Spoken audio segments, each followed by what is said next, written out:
বিদেশ তো অনেক বছর ধরিয়ে আছি, কোনো সুবিধা করতে পারি না।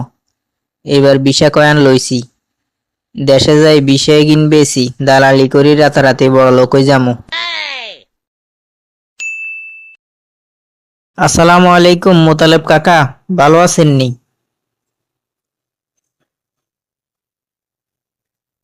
ওয়ালাইকুম আসসালাম। কিরে রাসেল নি রে, কোন দিন আইলি তুই বিদেশ তাই? কাকা আই তো গতকালকে বিদেশ থেকে আইছি। অনান্য শরীর স্বাস্থ্যের কি অবস্থা, আছেননি বালা? আই আসি আলহামদুলিল্লাহ ভালো।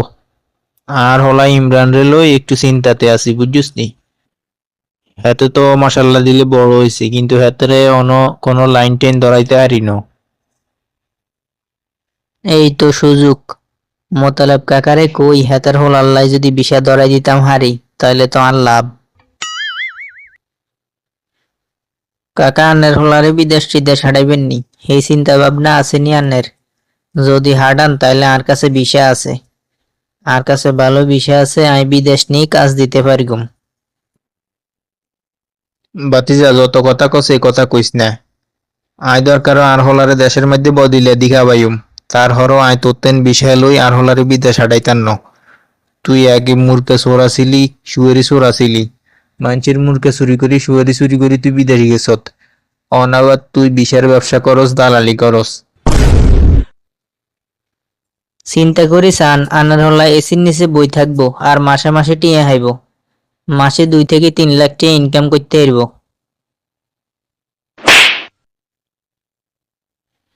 তুই কি আরে বলদ হাইছত নি?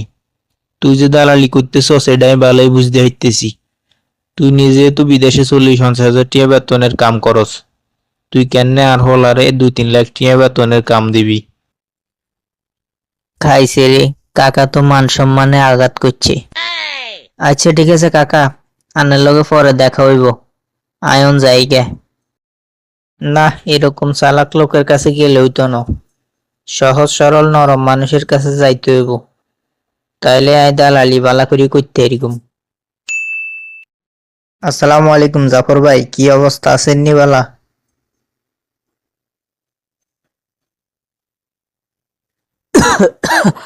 আছি রে ভাই, ভালো আছি, একটু অসুস্থ আর কি। তো ভাই আপনার সংসার ধর্ম কেমন চলে? পরিবারের সবাই আসেনি ভালো? অভাবে সংসার রে ভাই, অনেক কষ্টে দিন যায় আমার।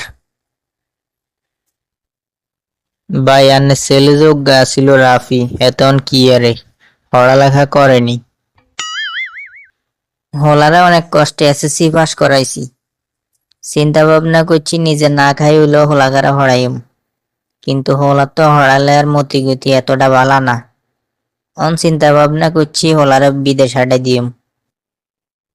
একেই বলে মেঘনা চাইতে বৃষ্টি। আই তো আন্নারে খুঁজতেছি ভাই। আই তো বিদেশে কোম্পানিতে চাকরি করি, ওনার কোম্পানিতে কিছু লোক লাগবো, ইয়াল্লাই দেশে তাই লোক নিতে আসি। আন্নে যদি চান তাহলে আন্নের হোলাগারও নিতাম হারি। আই তো আর হোলারে বিদেশ হাটাইতাম রাজি আছি। অন্তর বিষের দাম কত, আর হিয়ানে কাজ কিতা? ব্যাগের তাই তো 9-10 লাখ লই। আন্নে যেহেতু আর কাছের এক বড় ভাই আর আপন মানুষ, আন্নেতে 8 লাখ টিয়া লইম। এই টিয়ার ভিতরে টিকিট হয়ে যাইব, আর হিয়ানে কাম হইলো যাই এসির নিচে কেশিয়ারে বই থাকবো, আর কোম্পানির মালামালের হিসাব রাখবো। মাসে 2 থেকে 3 লাখ টিয়া ইনকাম করতে পারব। হুনি তো মনে হয় কাম কান ভালায়, কিন্তু ভাই আপনার তো এত টিয়া নাই। ভাই চিন্তা ভাবনা করিসান, সুযোগ জীবনে একবারে আইয়ে, এরকম বালা বিষয় আর না হাইতেন ন। আচ্ছা আমি আগে আর হল আল্লাহকে যোগাযোগ করি চাই, আর কত জমি আছে, দরকারও জমি কদ্দুর বেশি হইলেও হোলাগারে বিদেশ হাডাইম। বাবা রাফি, আই তো তোরে বিদেশ হাডাইতে চাইতেছি। ইয়াল্লাই আঙ্গু উত্তর হাড়া রাসেল আছে না, এই রাসেলের লগে তোর বিষয়ের ব্যাপারে আর কাজের ব্যাপারে কথা কই আইছি। মানুষের কাছ থেকে শুনলাম রাসেল নাকি বিষের দালালি করে।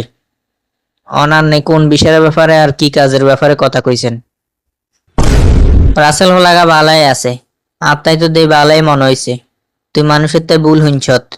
রাসেলে তোরে বিদেশ নি বালা কাজ দিব, কোম্পানির কেশিয়ারে এসির নিচে বই থাকবি, আর মাসে মাসে অনেক ইনকাম করতে পারবি। এখনকার দিনে তো এসির নিচে বসি কোনো কাজ নাই, বিশ্বাস করতে একটু কষ্ট হয়। তুই হলাইন মানুষ কি আর বুঝস, রাসেল ব্যাকের লগে দালালি করলেও অন্তত আর লগে করতো না, হে বিশ্বাস আর আছে।